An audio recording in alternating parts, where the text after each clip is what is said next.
It's tough to quit scrolling.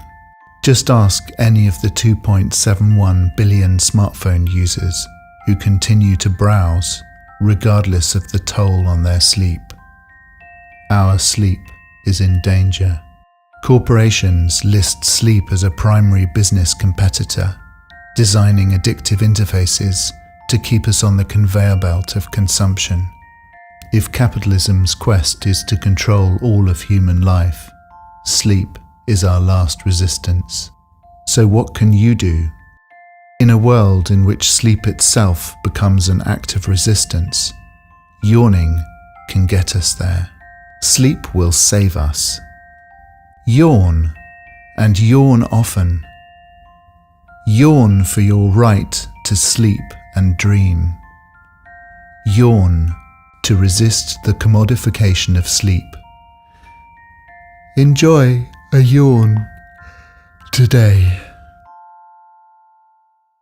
This broadcast has been developed for 24/7 by Hyphen Labs. Side effects may include drowsiness, snoring, comfort, dreams, rest, regular heart rate, pain relief, energy, good humor, good complexion, appetite, optimism, and productivity. To join the resistance, turn off all notifications and all electronic devices. Here ends the reading of the Gospel according to Yawn.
Depression Bond status update, quarantine day number 3625 billion infinity. Today I'm gonna show you guys how to do the perfect cat eye using tape. I saw this on YouTube, so you know it's gonna work. And if it doesn't, that doesn't matter because I haven't left the house in at least 35 days. I'm gonna also use this eyeliner. It's called Thin Essence Eyeliner Pen. Color is social distancing is not an option when you're incarcerated.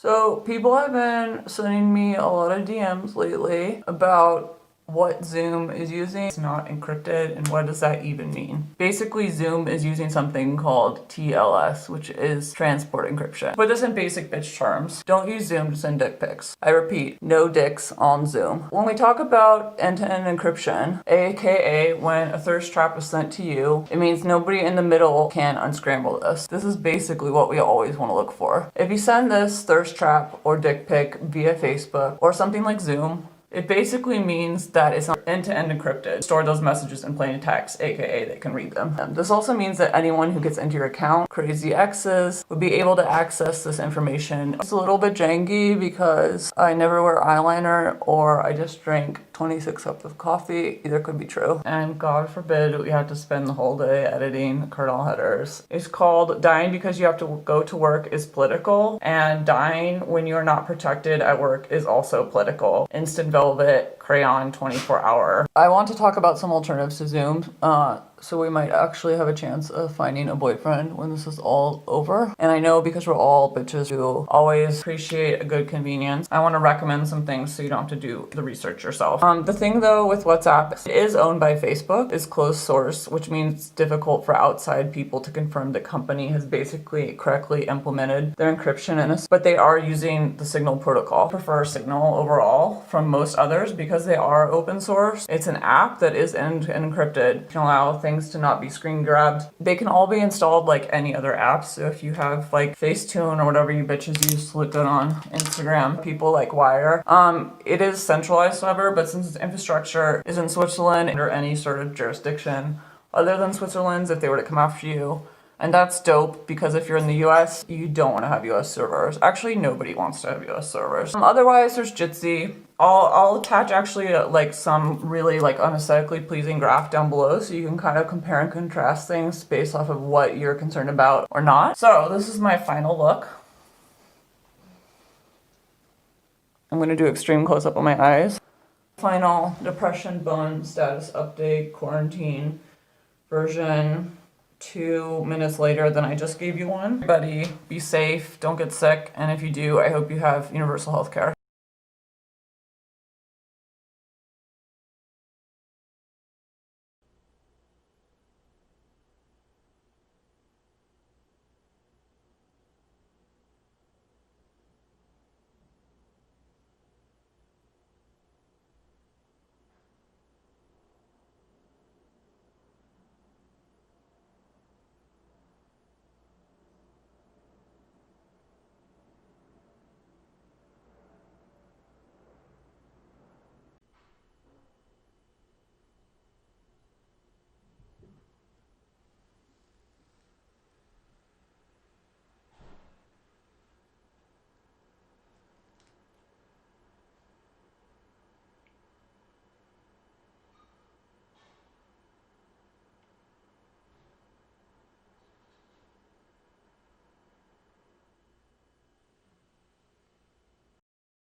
too small. I think you should get the bigger one.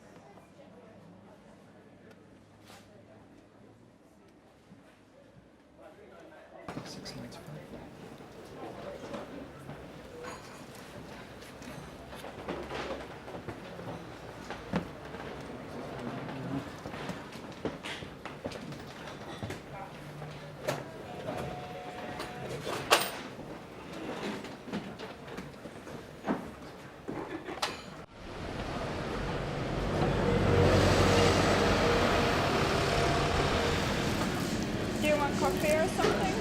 I think I'm alright. Could I have a... Sorry, could I have flat white with avocado? Flat white? Yes, please. Did you just pay with the contactless? Oh shit, I didn't even realize. I guess I have to use cash only. Yeah. Oh my god. Yeah. Have a nice day.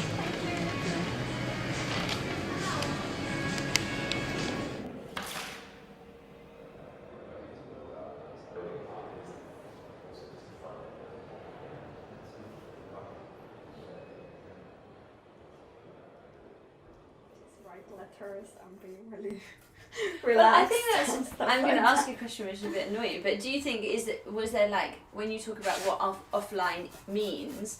Do you think then that is also like a feeling Yes. Yeah. Yeah. that you Yeah. and it's kind of funny because you are offline, but in a way, the feeling, the anxiety, the need for all of that information, the need to make those kind of connections very quickly, they're all still there, Yeah. aren't they? So it's like.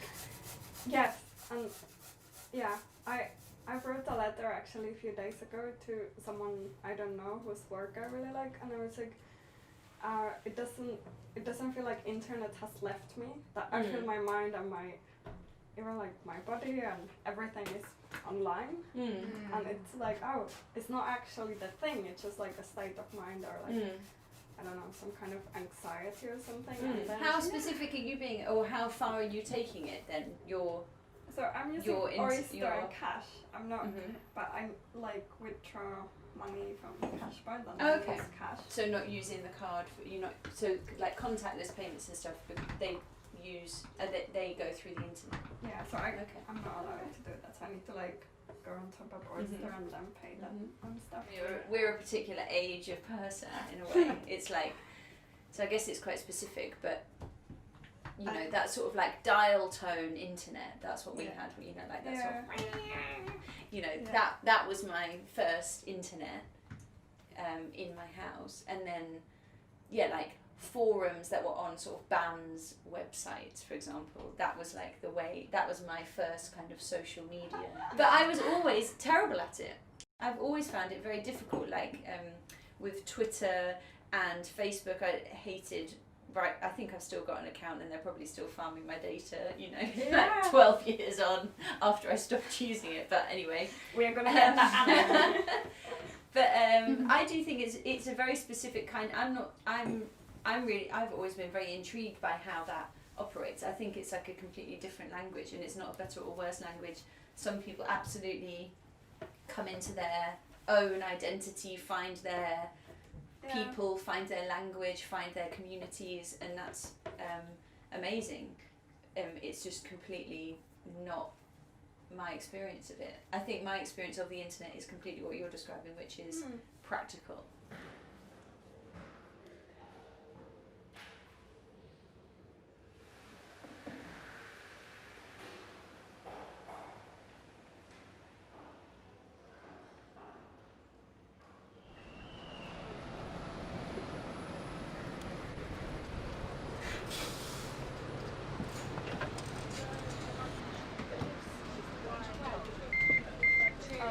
I need to top up my oyster. Sorry. I gotta top up my oyster. I don't have any money and I can't use my card, I guess. So I gotta go to our off license. Okay. Is that okay? Yeah. Is it? Yeah. Where can we go? Uh, Do you have cash? Because it's not all of them can take. I don't have cash. I guess I have to get some cash and then top up my oyster, and then we can go on the bus. Okay, cool. Okay, let's go to Rye Lane maybe. Yeah, alright. Okay. It's a bit of a walk. Sorry. It's a bit of a walk, yeah. I know. Sorry.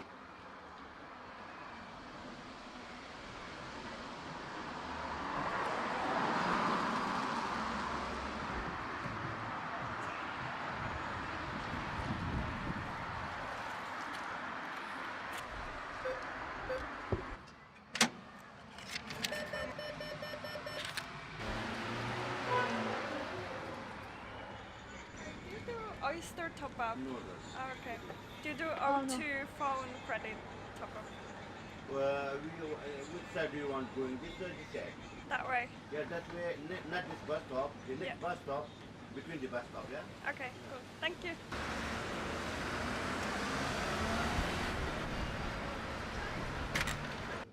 Do you do oyster top ups? Yes, darling. Where is the oyster? Yeah. How much?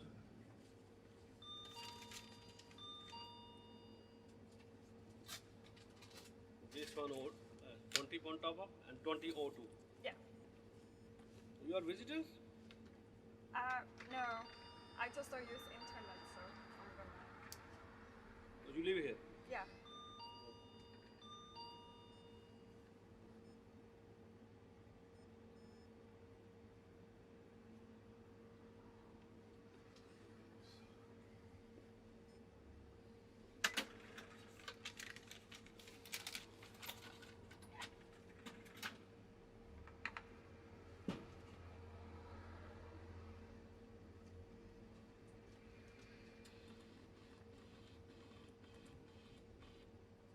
Thank you. Thank you. Thank you.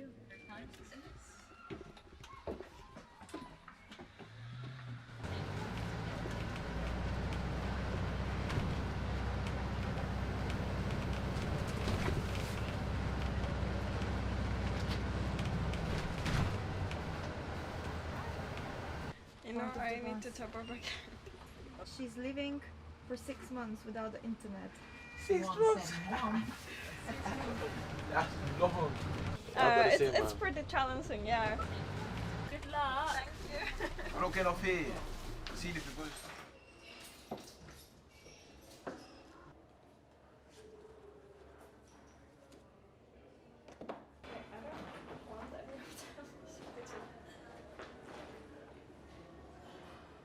So this language is so limited and it's very poor. And it's so polarized that how else can we express? And I think, and maybe it you know, it trains us to have that very poor language, you know, in the future, in a way that, you know, I totally agree. And also that if you don't like something, in terms of, you know, if there is a post that, for example, you actually don't like the content and you think that someone, you know, I mean, it's wrong that they posted it, there isn't a button to press, then you have to write a post. You know, so you need to really kind of engage and explain, but you don't have such thing for liking things.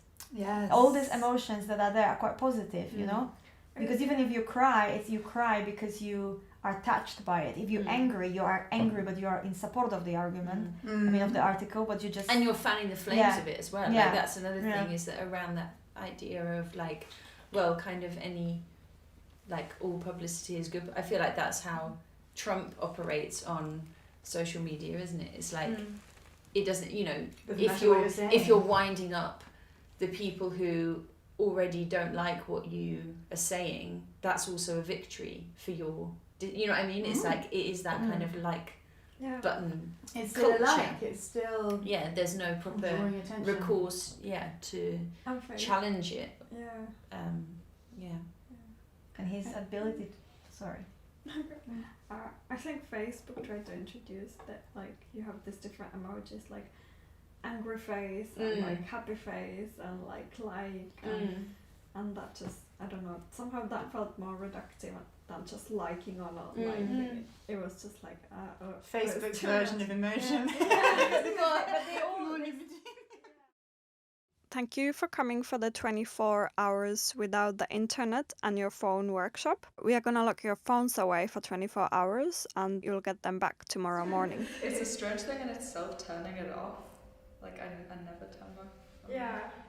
Like, I kept reaching in my pocket, thinking like, where's my phone? Like, manically checking. I think it'll be nice to actually hold a direction rather than just look at it through a screen.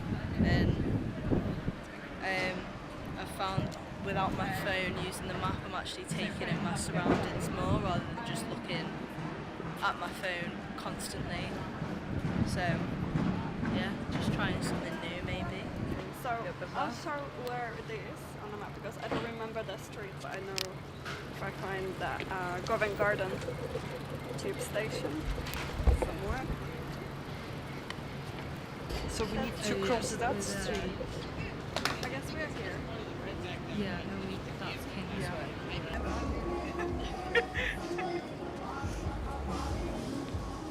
feel like I have to plan a lot more, like just plan ahead a lot more. It's making me realise how much my phone is like, how much of my life is orientated around my phone. Yeah. How I just kind of, not just notes, but like our UAL, our uni schedule, it's all on my phone.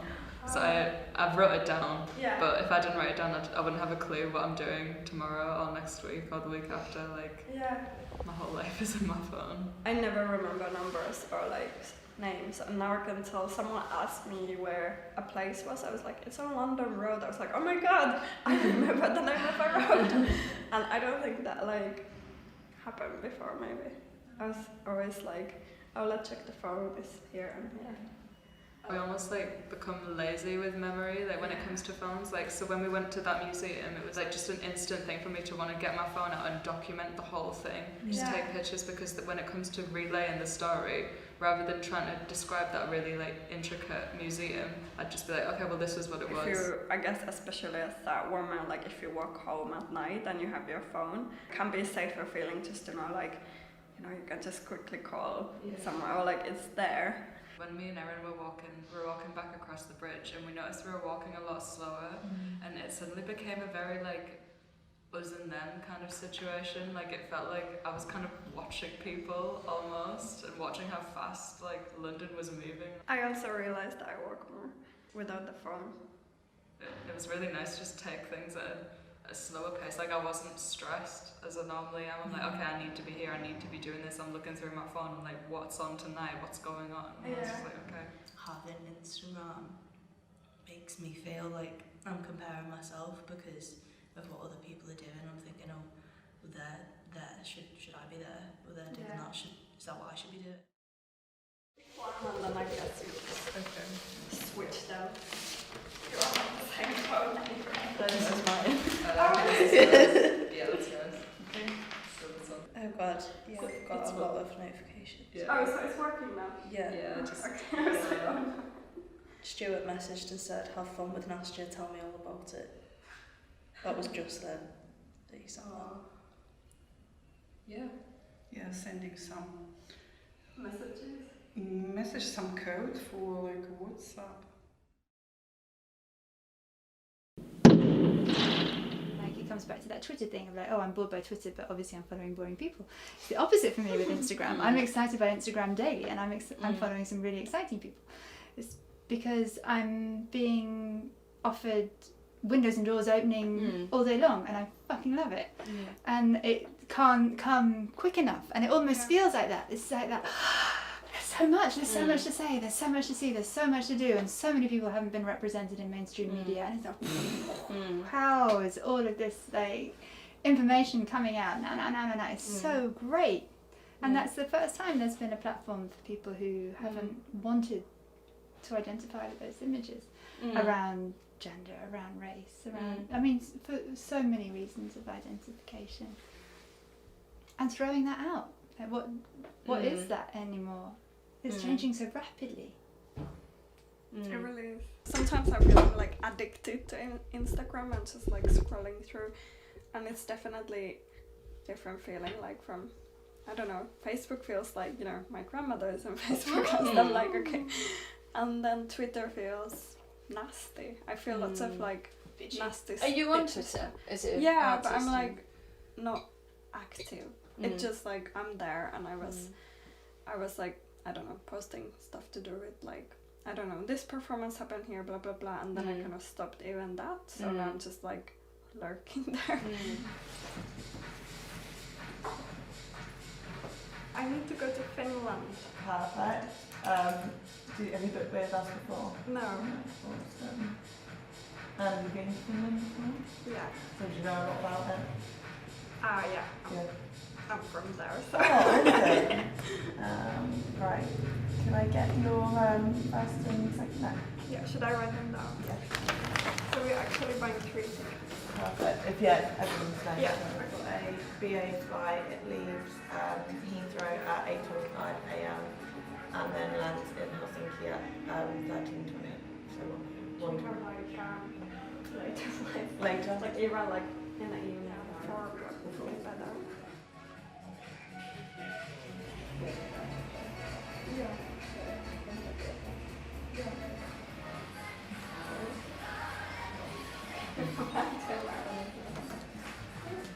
Thank you so much. We're nearly finished now, so you've done the hardest bit, but I hope you enjoy the rest of it. Thank you. Thank you. Have a good day. Thanks, you too.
You know what's great for anxiety? Stalkers. Today I'm reviewing the Nature Republic avocado mask. So we're going to talk about canary tokens. These are sort of like a really good way to figure out how hackable you are. This is like an STD. Once you get it on, it's like you never get rid of it. I'm also going to review this Choosy Honey. You might be familiar or not with web bugs or like transparent images and these sort of things that you can put into emails to basically track when someone's opened it. You probably don't care about any of that stuff, which is cool. I don't either. But network breaches happen all the time. Corpse to your grandma to like your coworkers. This kind of looks like I've been kidnapped. Very on brand. So canary tokens are kind of a quick and painless way for people to discover if they've been breached. Kind of like, think of a canary token like a doorbell. A door that opens that has one of those bells on the back. Basically, like the TLDR on how these things work is that if someone visits a site, they get a token. If the attacker ever uses it though, you basically get like an SMS or an email. There's some really easy like ways to obtain tokens I found after, I think it was like a DEF CON talk, which is just this like euphemism for a hacking conference where it's basically all white dudes hanging out in basements that aren't their moms. Once I take this mask off, it's over for you bitches. I'm gonna put this website down below, and you can enter a comment which describes like basically the token you're gonna use. But you're gonna have a lot of tokens over time, so you wanna be specific. My husband's bank account numbers / his girlfriend's in Miami. You can then generate the token and just drop it over to be stumbled. You can even send yourself an email with the token link in it, plus some sort of text to lure them in, like nude pics, titties, whatever it is that you think will get the person interested. Dick pics. I'm also gonna attach like a URL below of a blog post that explains it really well, and the URL to start generating them. I'm also accepting Venmo and PayPal payments from any arms dealers or drug / opiate distributors who have now been banned from the Met or any other museum or collection. I will gladly make use of it for the people who are not willing to accept it. So,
New York, 29th of November 2018. Dear Nastya, many thanks for your letter. Can definitely relate to what you write about the happy surprise of an actual letter in one's mailbox.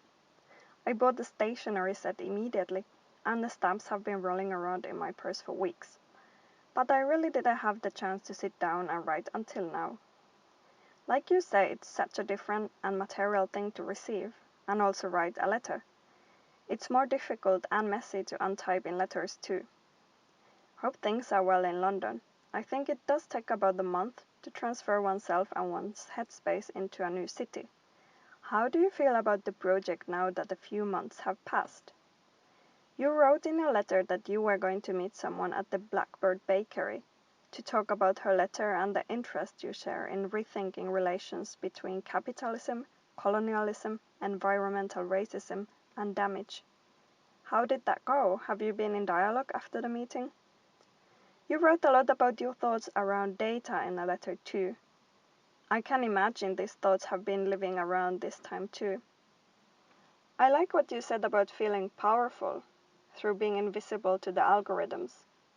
I've been thinking about power and power relations lately through a bit different topics, such as witchcraft, ancient feminine power, but also rest, recharging, and self-care. Witchcraft is in its different forms is super present in New York, mainly of course in the form of self-help books and crystal shops and aura readings. All in all, well-being and rest and self-care is such a huge commodity right now. It's been that for a while, of course, but in New York I see it as something that is clearly directed towards women. And it has to do with some sort of spirituality and with buying stuff. I've definitely been affected by all this. I went to get my aura photographed and bought a deck of spirit animal oracle cards. Parallel to all this, I've also been meeting artists working with topics related to witchy things, feminine power, utopias. This is the lovelier side of all this. It's somehow related to which to create new world order, making the utopias reality to some extent. None of this is that thought through at this point, just some thoughts I've had on my mind. But I think this links a bit to what you wrote about feeling powerful in your slowness, and how I also read it, creating those terms of availability beyond the now normal conditions. I mean, this is powerful. It is a powerful gesture and powerful act. Quite many people seem to be closing their Facebook and Instagram accounts right now. I've been thinking about this, but it feels almost 100% impossible because of my job. It's quite funny actually. I visited LA a few weeks ago. I was looking forward to it a lot, as I had great meetings booked and I hadn't visited LA before. However, what I was looking forward to most was the fact that I was allowed to be offline and unavailable for the duration of the 6-hour flight. How mad is that? Looking forward to more thoughts around availability, unavailability, capitalism, power, etc. soon. Hugs from New York. Elena.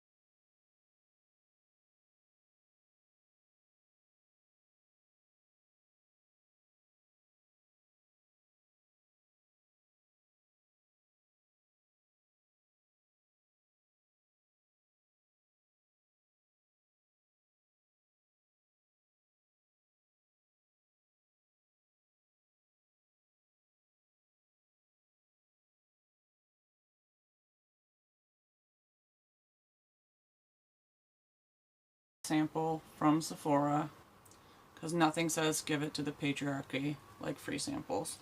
Today I'm going to talk about threat modeling. Now you're probably all like, what is threat modeling? Why should I care? Trump's not after me, at least yet, unless I'm a black person.